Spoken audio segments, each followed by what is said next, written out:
दर्शकों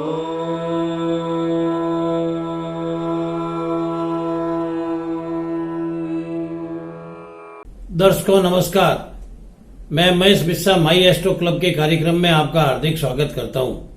साथियों, आज हम सितंबर मास में गोचर परिवर्तन के कारण मकर राशि और मीन राशि वालों की स्थिति कैसी रहेगी, इस संदर्भ में आज हम सबसे पहले बात करेंगे मकर राशि की।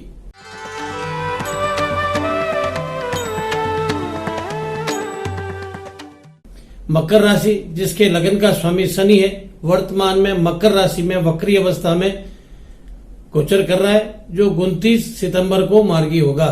बृहस्पति द्वादश भाव में केतु के साथ धनु राशि में गोचर कर रहे हैं, जो 13 सितंबर को मार्गी होंगे।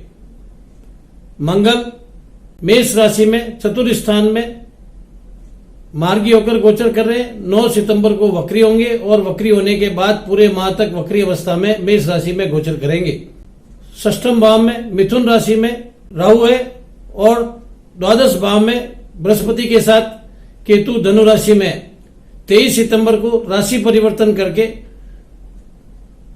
राहु मिथुन राशि से वृषभ राशि में चले जाएंगे और केतु धनु राशि से वृश्चिक राशि में प्रवेश करेंगे।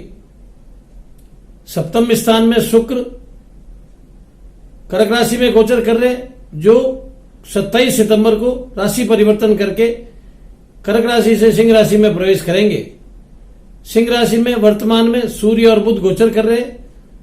2 सितंबर को बुध राशि परिवर्तन करके सिंह राशि से कन्या राशि में जाएंगे और 22 सितंबर को कन्या राशि से तुला राशि में प्रवेश लेंगे। सूर्य 16 सितंबर को राशि परिवर्तन करके कन्या राशि में प्रवेश करेंगे। यह वर्तमान गोचर स्थिति है। अब इस गोचर स्थिति के कारण जातक का कारोबार, नौकरियां, भाग्य, धन और लाभ की स्थिति कैसी रहेगी, स्वास्थ्य, पारिवारिक जीवन, दाम्पत्य जीवन, शिक्षा, संतान और प्रेम संबंध कैसे रहेंगे, इन सब के बारे में विस्तृत रूप से आज हम इस वीडियो में बात करेंगे। साथियों, आपने अब तक हमारे चैनल को सब्सक्राइब नहीं किया तो तुरंत प्रभाव से सब्सक्राइब कीजिए और बेल का बटन दबाइए ताकि आगे आने वाला वीडियो तुरंत प्रभाव से आप तक पहुंच सके। अब सबसे पहले बात करेंगे स्वास्थ्य की। मकर राशि वाले जातकों की स्वास्थ्य की स्थिति इस माह में कुछ सामान्य रहेगी, क्योंकि शनि वक्री होकर लगन में बैठने के कारण जातक के स्वास्थ्य में हल्की फुल्की परेशानी रहेगी। अब बात करते हैं व्यवसाय और लाभ की। पहले बात करेंगे हम नौकरियों वाला की। नौकरी वाला में सरकारी नौकरी वाला की स्थिति 16 सितंबर तक अच्छी है। 16 सितंबर के बाद में सूर्य राशि परिवर्तन करके कन्या राशि में जाएंगे। यह समय सरकारी नौकरी वालों के लिए विशेष अच्छा होगा। इसमें उनको प्रमोशन मिलेगा, स्थान परिवर्तन की संभावना रहेगी, अपने बड़े ऑफिसरों के साथ तालमेल रहेगा और उनका पराक्रम बढ़ेगा। अब बात करते हैं प्राइवेट नौकरियों की। प्राइवेट नौकरियों वालों की स्थिति 15 तारीख तक सामान्य रहेगी, लेकिन 16 तारीख से 23 तारीख के मध्य वह अपने आप को असुरक्षित महसूस करेंगे और नौकरी परिवर्तन करके नई नौकरियों की ओर मुड़ने की कोशिश करेंगे और 23 सितंबर के बाद में नौकरी परिवर्तन की संभावना भी बनी हुई है। अब बात करते हैं व्यापार की। व्यापार में जो लोग भूमि से जुड़े हुए व्यापार करते हैं, जैसे एग्रीकल्चर, कंस्ट्रक्शन या माइंस वगैरह का काम करते हैं, और जो लोग खाने पीने की चीजों का व्यवसाय करते हैं, रेस्टोरेंट और होटल, जो लोग तरल पदार्थ का व्यापार करते हैं, जैसे तरह तरह के लिक्विड्स वगैरह जो बेचते हैं, उनके व्यापारों की स्थिति इस माह में विशेष रूप से अच्छी रहने वाली है और भाग्य 16 तारीख के पश्चात पूर्ण रूप से उसका साथ देगा और जातक धन की स्थिति में अच्छा होता जाएगा और लाभ धीरे धीरे ठीक होता जाएगा। लेकिन 23 तारीख को केतु के राशि परिवर्तन के कारण इसमें कहीं न कहीं बदलाव आएगा और जातक व्यापार को बदल के करने लगेगा और उसमें उसका धन खर्च होगा। लेकिन धन खर्च पर बृहस्पति चूंकि द्वादश भाव में खर्च को नियंत्रित रखेंगे, जातक की आर्थिक स्थिति पर इसका कोई विशेष प्रभाव नहीं पड़ेगा। जो लोग माइंस का काम करते हैं या रिसर्च का काम करते हैं, उनके लिए यह मास विशेष लाभकारी होगा। उनके कामकाज में भी कहीं न कहीं बदलाव आएगा और उनकी तरक्कियां होगी। अब बात करते हैं पारिवारिक सुख की। पारिवारिक सुख की दृष्टिकोण से यह माह कहीं न कहीं परेशानी भरा रहेगा, क्योंकि मंगल स्वग्रही होकर बैठे और 9 तारीख को वक्री होने के बाद में कहीं न कहीं हल्का फुल्का तनाव रहेगा। लेकिन 13 तारीख को बृहस्पति के मार्गी होने पर इस स्थिति में काफी बदलाव आएगा। और जिन परिवारों के बीच में बुजुर्ग लोग रहते हैं और जो बुजुर्गों के साथ परिवार रहता है, उन परिवारों में काफी अच्छी स्थिति रहेगी। अब बात करते हैं संतान पक्ष की। संतान पक्ष व्यापार या नौकरियों में कहीं न कहीं जाने की कोशिश करेगा और पिता का धन खर्च कराएगा।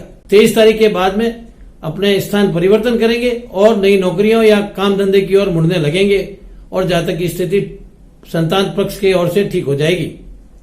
अब बात करते हैं शिक्षार्थियों की, जिन्होंने अपनी शिक्षा पूरी कर ली है और वह किसी विशेष कोर्सेज की तैयारी कर रहे हैं, जैसे आर्मी, बैंकिंग, सरकारी नौकरियां और लॉ संबंधी जो तैयारियां कर रहे हैं, उनके लिए यह मास विशेष रूप से लाभकारी रहेगा।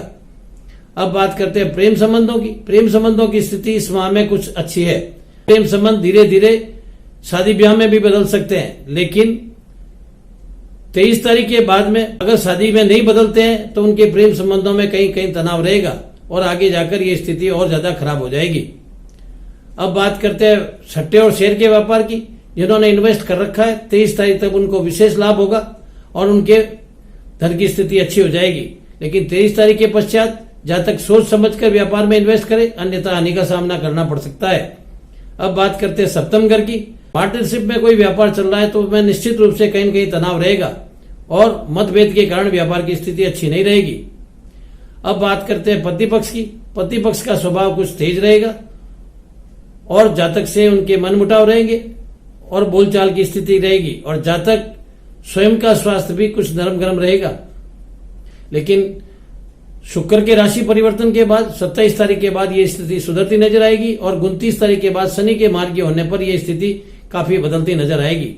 जातक अपनी इन सब परेशानियों से निजात पाना चाहता है तो पंचामृत से शिव का अभिषेक करे और गायों का हरा चारा डाले तो ये स्थिति धीरे धीरे ठीक होती नजर आएगी। जातक पूरा माह शांति के साथ निकाल लेगा। साथियों, इसके बावजूद भी आपके जीवन में कोई परेशानी रहती है, आप व्यक्तिगत रूप से अपनी जन्म पत्रिका हमें दिखा सकते हैं, उसका विश्लेषण करा सकते हैं और हमारे बताए हुए उपाय करके अपने जीवन को सुखमय बना सकते हैं।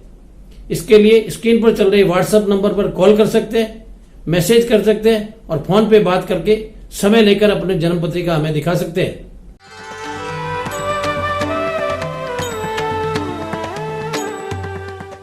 मीन राशि का स्वामी बृहस्पति वर्तमान में 10वें स्थान में धनु राशि में वक्री अवस्था में केतु के साथ गोचर कर रहे हैं, जो 13 सितंबर को मार्गी हो जाएंगे।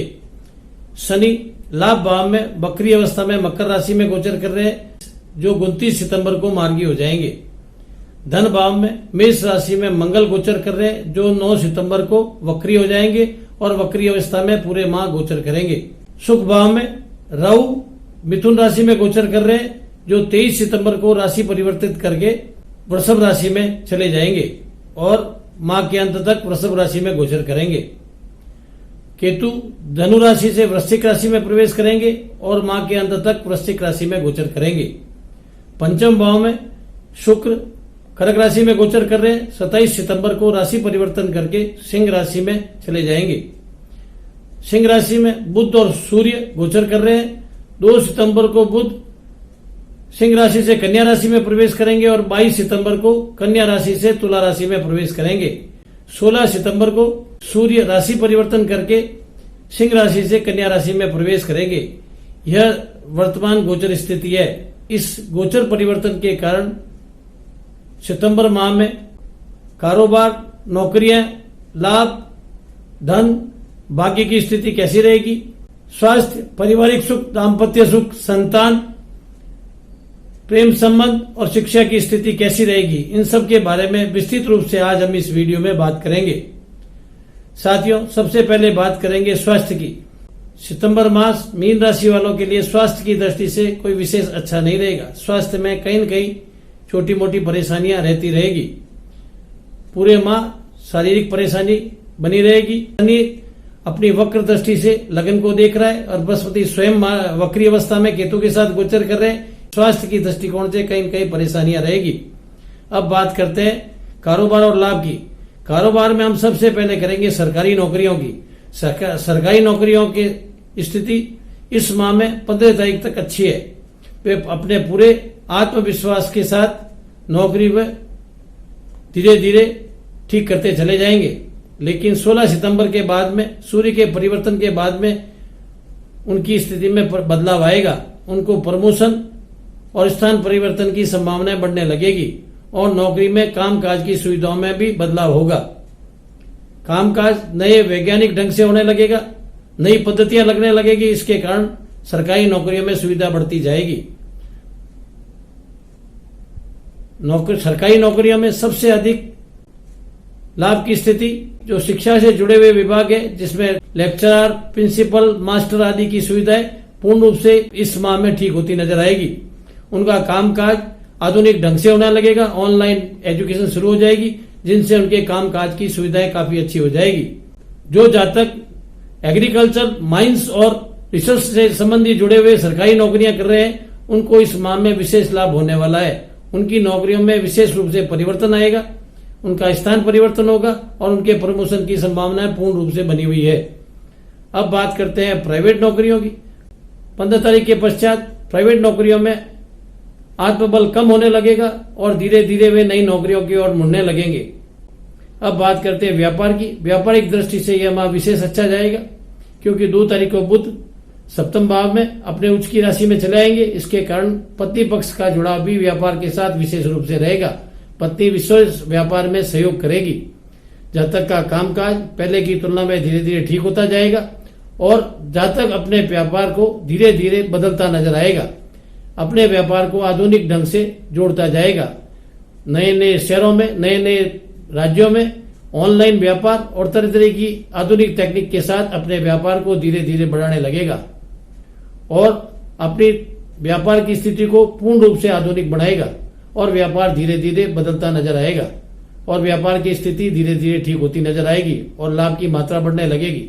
लेकिन लाभ के साथ साथ खर्च की स्थिति भी बढ़ने के कारण जातक की आर्थिक स्थिति में सुधार कुछ धीमा रहेगा। लेकिन मंगल वक्री अवस्था में होने के कारण जो ऋण या जो धन कहीं रुका हुआ है, चाहे वो पारिवारिक रूप से हो, चाहे कामकाज के रूप में हो, उस धन को मंगल धीरे धीरे वसूल कर लेगा और धन की स्थिति को ठीक कर देगा। अब बात करते हैं पारिवारिक सुख की। पारिवारिक सुख की दृष्टिकोण से यह माह विशेष अच्छा नहीं है। परिवार के लोगों में आपसी तनाव रहेगा। 22 तारीख को बुध की राशि परिवर्तन करके तुला राशि में जाने के कारण यह स्थिति कहीं कहीं और खराब हो जाएगी। राहु के स्थान परिवर्तन के बाद इस स्थिति में कोई विशेष सुधार नहीं होगा। जातक के परिवार में जहां बुजुर्ग लोग जुड़े हुए हैं या बुजुर्गों के साथ जो परिवार चल रहे हैं, उनकी स्थिति काफी अच्छी रहेगी, अन्यथा कहीं न कहीं तनाव की स्थिति बनी रहेगी। अब बात करते हैं संतान पक्ष की। संतान पक्ष की स्थिति कोई विशेष अच्छी नहीं है। वह अपने निर्णयों को ठीक ढंग से नहीं ले पाएगा, जिससे माता पिता परेशान होंगे और संतान जातक के माता पिता का धन भी खर्च कराएगा और नए कामकाज की ओर मुड़ने लगेगा। अब बात करते हैं शिक्षार्थियों की। शिक्षार्थियों की शिक्षा की स्थिति कोई विशेष अच्छी नहीं है। वो अपनी शिक्षा पर कंसंट्रेट नहीं कर पाएंगे, उसके कारण उनके शिक्षा के स्तर में भी कहीं न कहीं कमी आएगी। जो शिक्षार्थी कोर्सेज की तैयारी कर रहे हैं, जैसे प्रशासनिक कोर्स, बैंकिंग संबंधी कोर्स या कॉमर्स संबंधी कोर्सेज कर रहे हैं, उनके लिए ये मास विशेष रूप से अच्छा जाने वाला है। उनको इस माह में कोई विशेष लाभ मिलने वाला है। अब बात करते हैं प्रेम संबंधों की। प्रेम संबंधों की स्थिति माह के आरंभ से अच्छी रहेगी और धीरे धीरे में उनमें स्नेह बढ़ने लगेगा और धीरे धीरे ये स्थितियां और भी अच्छी होती जाएगी और उनमें नजदीकियां बढ़ने लगेगी और पूरा माह हंसी खुशी के साथ निकल जाएगा। अब बात करें शेयर और सट्टे की। शेयर और सट्टे की स्थिति भी विशेष अच्छी है। जो लोग शेयर और सट्टे में धन लगाएगा उनको विशेष रूप से लाभ मिलेगा और जो इस माह में धन लगाएंगे उनको भी स्थिति आगे जाकर धीरे धीरे ठीक होती जाएगी। 23 तारीख के बाद राहु के परिवर्तन के बाद ये स्थिति विशेष रूप से अच्छी रहेगी। यकायक धन मिलने की संभावना भी पूर्ण रूप से दिखाई दे रही है। अब बात करते हैं षष्ठम भाव की। षष्ठम भाव में सूर्य स्वग्रही होने के कारण जातक के कर्ज के स्थिति को भी धीरे धीरे ठीक करेगा और आत्मबल भी बढ़ाएगा। अब बात करते हैं पार्टनरशिप की। पार्टनरशिप के साथ किसी का व्यापार चल रहा है तो उनकी स्थिति अच्छी है और 23 तारीख के बाद में धीरे धीरे ये स्थिति और अच्छी होती जाएगी और पूरा माह अच्छी स्थिति में निकाल लेगा। अब बात करते हैं दाम्पत्य जीवन की। दाम्पत्य जीवन की स्थिति कोई विशेष अच्छी नहीं है। जातक और उसकी पत्नी के बीच में मनमुटाव रहेगा और तनाव की स्थिति रहेगी। और 16 तारीख को सूर्य की राशि परिवर्तन के बाद यह तनाव बढ़ जाएगा, जिसके कारण उनके दोनों के बीच में दूरियां बढ़ने लगेगी। जातक मानसिक रूप से परेशान रहेगा। जातक को अपनी परेशानियों से निजात पाना है तो उड़द की मिठाई गरीबों में बांटे और ब्राह्मण को भोजन कराकर दक्षिणा देकर उनसे आशीर्वाद लेता है तो ये पूरा मास शांति के साथ निकाल देगा। धन्यवाद।